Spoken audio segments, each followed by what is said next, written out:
오늘 함께 나눌 말씀의 제목은 하나님의 지팡이입니다. 오늘 함께 읽은 본문은 모세의 이야기의 한 부분입니다. 우리가 잘 알고 있는 내용이지만 오늘 함께 은혜를 나누고자 합니다. 애굽으로 돌아가서 이스라엘 민족을 해방하라는 하나님의 명령을 받은 모세는 다음과 같은 몇 가지의 이유 때문에 주저하고 있는 모습을 볼 수 있습니다. 그 첫 번째가 모세는 지금 애굽에서 태어나 이미 쫓겨나온 몸이기 때문에 그렇습니다. 본래 모세는 애굽에서 태어난 사람일 뿐만 아니라 바로의 딸로 양자로 삼은 사람이었습니다. 그러나 어느 날 폭력을 행사하여 애굽 사람을 죽이고 그것이 탄로날까봐 미디안으로 만명한 사람이었습니다. 그래서 그곳 애굽으로 다시 돌아갈 수 없는 몸이 되었습니다. 두 번째로는 상대의 힘이 너무나 크기 때문입니다. 모세는 40년 동안 만명 생활을 미디안 광야에서 보냈습니다. 낮이면 양을 치고 밤이면 남들처럼 잠을 자고 남편과 아버지 노릇을 하면서 이 생활에 만족을 하며 평범하게 살고 있었습니다. 이스라엘 민족을 구원하기 위해 실력을 키운 것도 아니고 자기와 함께할 어떠한 용병들이나 군대를 만든 적도 없습니다. 그러나 맞서 싸워야 할 바로 왕은 막강한 애국 군대의 총사령관이면서 싸움에도 조예가 깊은 전사였습니다. 그리고 그는 수많은 기병대와 보병을 가지고 있었으며 친위대도 가지고 있었습니다. 모세가 단신으로 그러한 바로와 맞서 싸운다는 것은 불가능한 일이었습니다. 세 번째는 이스라엘 민족이 해방을 원치 않고 있었다는 것입니다. 물론 이 사실은 애굽에 들어가서 확인한 사실이긴 합니다. 이스라엘 백성은 그냥 그대로 애굽에서 살기를 원했습니다. 그러한 사람들을 해방시켜 인도해낸다는 것은 그리 쉬운 일이 아니었습니다. 이런저런 이유들 때문에 애굽으로 돌아가라는 하나님의 명령을 받긴 했지만 빠져나갈 구실을 찾기에 급급했던 모습을 출애굽기 3장과 4절 속에서 찾아볼 수 있습니다. 애굽으로 가지 못한다는 모세의 변명과 핑계는 다음과 같습니다. 첫 번째는 나는 그럴 만한 힘이 없다는 것입니다. 말씀 출애굽기 3장 11절의 말씀을 우리 함께 읽겠습니다. 모세가 하나님께 아뢰되 내가 누구이기에 바로에게 가며 이스라엘 자손을 애굽에서 인도하여 내리이까. 이 말의 뜻은 나는 바로에게 갈 형편이 못 되며 이스라엘을 인도해낼 만한 능력도 없다는 것입니다. 그 핑계에 대한 하나님의 대답은 내가 반드시 너와 함께 있으리라. 우리 출애굽기 3장 12절의 말씀을 함께 읽겠습니다. 하나님이 이르시되 내가 반드시 너와 함께 있으리라. 내가 그 백성 애굽에서 인도해낸 후에 너희가 이 산에서 하나님을 섬기리니 이것이 내가 너를 보낸 증거니라. 하나님이 함께 있는 한 모세의 약점이나 허물은 문제가 되지 않을 것입니다. 두 번째로는 자기를 애굽으로 보낸 하나님의 이름을 모른다는 것입니다. 우리 출애굽기 3장 13절의 말씀을 함께 보겠습니다. 모세가 하나님께 아뢰되 내가 이스라엘 자손에게 가서 이르기를 너희의 조상의 하나님이 나를 너희에게 보내셨다 하면 그들이 내게 묻기를 그의 이름이 무엇이냐 하리니 내가 무엇이라고 그들에게 말하리까. 이렇게 하나님께 묻습니다. 구약 성경 창세기를 보게 되면 아브라함의 하나님, 이삭의 하나님, 야곱의 하나님이라고 했지 구체적으로 하나님이 어떠한 이름을 어떻다라는 그 이름을 알려주고 있지 않습니다. 그러나 당시 이방인들이 섬기는 신들은 모두 이름이 있었습니다. 예를 들면 암몬 사람들이 신을 섬기고 있는 몰렉이 있고, 모압인들의 신인 그모스, 가나안 사람들의 신인 바알과 아스다롯, 블레셋 사람들의 신인 다곤이 있었습니다. 또한 애굽 사람들에게도 많은 신들이 있습니다.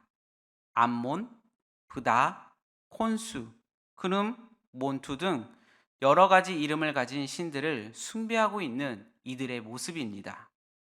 그러한 다신 문화 속에 살고 있는 이스라엘 백성들을 찾아가서 자신을 그들에게 보내신 신의 이름을 밝혀야 할 텐데 그 이름을 모른다는 것이 모세의 핑계입니다. 그에 대해서 하나님의 대답은 나는 스스로 있는 자니라 라고 말씀하십니다. 이 말의 뜻은 홀로 존재하는 자, 누구의 구속도 받지 않는 존재자, 현재의 약속대로 미래에 구원하실 자라는 뜻을 가지고 있습니다. 하나님은 여기서 하나님 자신의 이름을 구체적으로 밝혀줌으로써 모세가 애굽에 들어가서 할 말을 가르쳐 주고 계십니다. 하나님은 스스로 존재하신 분이십니다. 그 누구에 의해 존재하거나 그 무엇에 의해 조정되는 신이 아니십니다. 세 번째는 그들이 믿지 않을 것이며 자신의 말을 듣지 않는다는 것을 말합니다. 우리 출애굽기 4장 1절의 말씀을 함께 읽겠습니다. 모세가 대답하여 이르되 그러나 그들이 나를 믿지 아니하며 내 말을 듣지 아니하고 이르기를 여호와께서 내게 나타나지 아니하셨다 하리라. 아멘.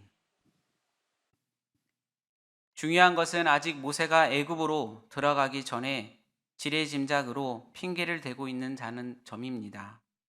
그것은 어떠한 일을 시작도 하기 전에 해보지도 않고 핑계를 먼저 대고 있는 사람들과 같습니다.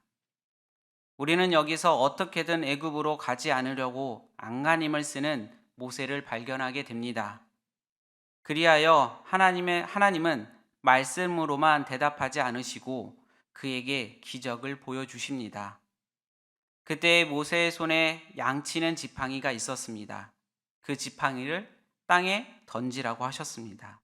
던졌더니 뱀이 되었습니다. 모세가 그 뱀을 보고 피하였지만 하나님은 모세에게 그 뱀의 꼬리를 잡으라고 하셨습니다. 그 뱀을 다시 잡았더니 지팡이가 되었습니다. 여기서 뱀은 애굽의 바로를 의미합니다. 그리고 모세가 애굽에 들어가 뱀 같은 바로의 꼬리를 잡고 흔들어 댈 것을 상징하고 있습니다. 하나님의 기적은 그것으로 끝나지 않습니다. 내 손을 품에 넣으라고 하셨습니다. 그대로 따라 넣었더니 문둥병에 걸린 손을 보게 됩니다. 또다시 품에 넣으라고 했더니 다시 품에 넣고 꺼냈을 때 그의 손이 깨끗하게 된 것을 보게 됩니다. 이 기적의 의미는 불치병인 문둥병처럼 해방될 수 없는 이스라엘을 하나님께서 건져내신다는 뜻을 나타내주고 있습니다. 세 번째 핑계에 대한 하나님의 대답은 구체적이고 경험적인 모습을 보여주십니다. 네 번째는 자신은 말을 잘하지 못한다는 것입니다. 우리 출애굽기 4장 10절의 말씀을 함께 읽겠습니다. 모세가 여호와께 이르되 오 주여 나는 본래 말을 잘하지 못하는 자니이다. 주께서 주의 종에게 명령하신 후에도 역시 그러하니 나는 입이 뻣뻣하고 혀가 둔한 자나이다. 이 말씀의 뜻은 나는 말을 더듬거립니다. 날 때부터 그랬고 지금도 저는 말을 잘하지 못합니다. 라는 뜻을 전하고 있습니다. 그러나 그것도 하나님이 주시는 사명을 거절할 만한 이유가 되지 않습니다. 말을 잘한다고 하나님의 심부름을 잘하는 것도 아니고 말을 하지 못한다고 해서 하나님의 일을 잘하지 못하는 것도 아닙니다.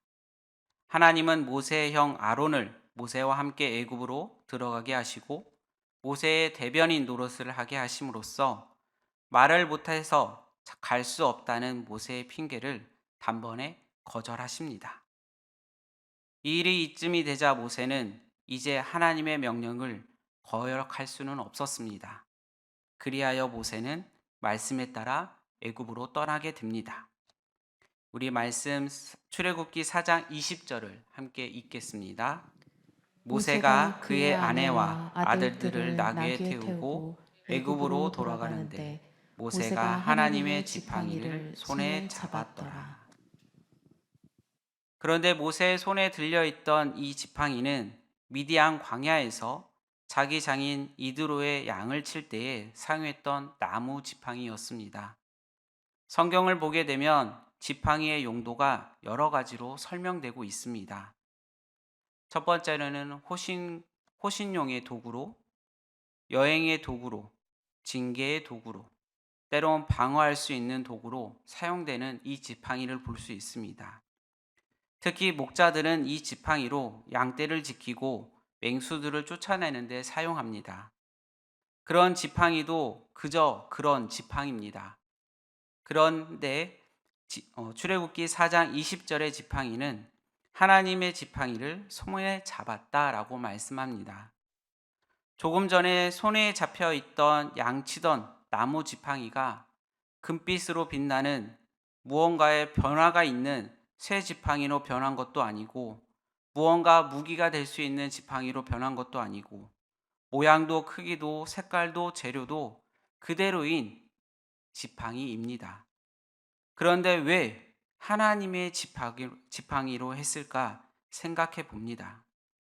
그것은 모세가 하나님을 일을 위해 자신을 바쳤기 때문에 그가 사용하던 도구로 하나님의 것이 되었다는 것입니다. 지팡이뿐만 아니라 모세가 하나님의 사자로서 애굽을 향해 떠나는 그 순간부터 모세의 시간과 소유, 생명과 삶 전체가 하나가 하나님의 것이 되었다는 것입니다. 우리가 예수님을 믿고 구원받는 것도 다음과 같이 속합니다. 예수님을 믿고 난 후에서라도 겉모양이 달라지는 것도 아닙니다. 나의 머리색과 눈 모양, 코의 크기, 치아의 색깔, 체중, 키 등이 달라지는 것도 아닙니다. 그러나 눈에 보이지 않는 것들이 나에게선 달라집니다. 나의 생각, 나의 가치관, 나의 영혼은 달라질 수밖에 없습니다. 우리는 여기서 모세의 지팡이가 하나님의 지팡이로 변화한 과정에서 그 의미를 깊이 묵상해야 합니다. 모세가 그 지팡이를 손에 잡고 있을 때는 모세의 지팡이였습니다. 그러나 모세가 하나님 손에 잡혀 있을 때 그 지팡이는 하나님의 지팡이가 됩니다. 그러면 우리는 다시 한번 생각해 봅니다. 모세의 지팡이와 하나님의 지팡이의 차이점을. 모세의 지팡이는 풀밭을 가르고 양을 치고 맹수나 쫓는 것에 불과했습니다. 그러나 하나님의 지팡이는 바로 앞에서 기적을 행했고 홍해를 갈랐으며 반석에서 물이 나오게 했습니다. 내가 가지고 있는 연필이나 다른 도구를 사용하여 종이에 낙서를 한다면 혹은 장난을 친다면 이 도구는 그저 내가 만족하는 도구에 불과합니다. 하지만 이 연필이나 다른 필기 도구를 사용하여 작품의 원고를 쓰거나 시, 수필, 그림 등을 그린다면 이 도구는 나의 창작의 도구가 됩니다. 중요한 것은 내가 가진 것들과 나 자신을 누구를 위해, 무엇을 위해 어떻게 사용하느냐의 것입니다. 모세가 손에 잡혀 있던 하나님의 지팡이는 다음과 같이 우리에게 교훈을 줍니다. 첫 번째는 나는 하나님의 지팡이가 되어야 된다는 것입니다. 그래야 나의 삶이 가치가 있고 능력이 있고 행복하게 되기 때문입니다. 두 번째는 이 세상을 여행하는 나그네들은 그 손에 하나님의 지팡이를 잡아야 한다는 것입니다. 언제 어디서 바로를 만날지, 홍해를 만날지, 맹수를 만날지 알 수 없기 때문에 그렇습니다. 하나님의 지팡이만 손에 잡고 있다면 홍해의 문제도 문제가 될 것이 없고 바로의 추적대도 문제가 될 것이 없고 광야의 문제도 나에게 문제가 되지 않습니다. 세 번째는 내 손에 잡고 있는 그 지팡이를 올바르게 사용해야 한다는 것입니다. 내 손에 잡고 있지만 그것은 내 지팡이가 아니라 하나님의 지팡이입니다. 다시 말하면 내 멋대로, 내 마음대로 휘둘리거나 사용할 수 없다는 말입니다. 미국인 배우 존 웨인이라는 사람이 있습니다. 이 사람은 자신이 죽은 뒤에 자신의 묘비에 다음과 같은 세 마디를 꼭 이 묘비에 새겨달라고 말을 합니다. 못생기고 강하고 품이 있는 사나이. 만약 여러분들은 나중에 묘비를 세울 때에 묘비명을 새긴다면 여러분들은 어떤 것을 세우시겠습니까? 소유하고 있는 것보다 중요한 것은 어떻게 사느냐 하는 것입니다. 다시 말하면 무엇을 얼마나 가졌느냐 하는 것보다 어떻게 살았느냐가 중요하다는 것입니다. 지팡이를 1000개를 가졌더라도 잘못 휘두르면 큰일이 납니다. 그러나 그 지팡이를 제대로 사용한다면 떳떳하게 하나님 앞에 설 수 있게 될 것이고 죽음 다음 그 묘비에 좋은 것을 새겨 넣을 수 있습니다. 네 번째는 하나님의 지팡이는 언제 어디서나 나를 지키시고 보호하신다는 것입니다. 다윗은 시편 23편 4절의 고백처럼 주의 지팡이와 막대기가 나를 안위하시다라고 고백하고 있습니다. 세계에서 가장 아름답고 행복하게 산다는 발리섬이 있습니다. 그곳에 사는 사람들의 행복한 이유는 그들이 행복하다고 믿고 사는 조건이 5가지가 있다고 말합니다. 첫 번째는 우리는 가진 것이 없다. 두 번째, 우리는 단순하게 산다. 세 번째, 우리는 서로 좋아한다. 네 번째, 우리는 먹을 것이 충분하다.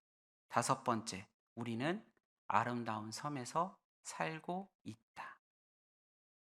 그러나 발리의 사람들의 행복감은 영원한 것이 아닙니다. 그리고 그것은 상대적입니다. 내 손에 하나님의 지팡이를 잡고 있는 사람, 하나님의 지팡이로 보호받고 있는 사람은 이 세상의 어떠한 것도 가장 행복한 사람입니다.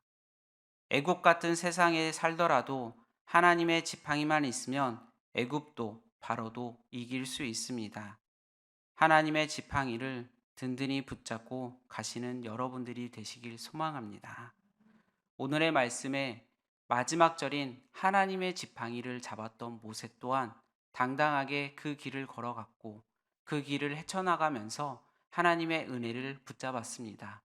오늘 하루도 또한 남은 3일간도 여러분도 하나님의 지팡이를 붙잡고 세상의 지팡이가 아닌 하나님이 주신 그 지팡이로 붙잡고 승리하시길 소망합니다. 기도하시겠습니다. 사랑의 하나님, 오늘의 말씀을 듣고 나를 봅니다. 지금 내 손에 하나님의 지팡이가 있습니다. 그것을 의지하고 붙잡으며 사용할 수 있게 하옵소서. 단순히 나의 목적을 위해 사용한 것이 아닌 하나님의 말씀과 은혜를 기억함으로 뜻에 맞게 사용하게 하옵소서. 때론 발주변도 없고 의지가 약하며 나아갈지라도 하나님의 지팡이를 붙잡으며 의지하게 하옵소서. 말로만 붙잡고 의지하는 것이 아닌 그것을 때에 맞게 사용하게 하옵소서. 하나님의 지팡이를 의지하며 승리하게 하옵소서. 사랑이 많으신 예수님의 이름으로 기도드립니다. 아멘.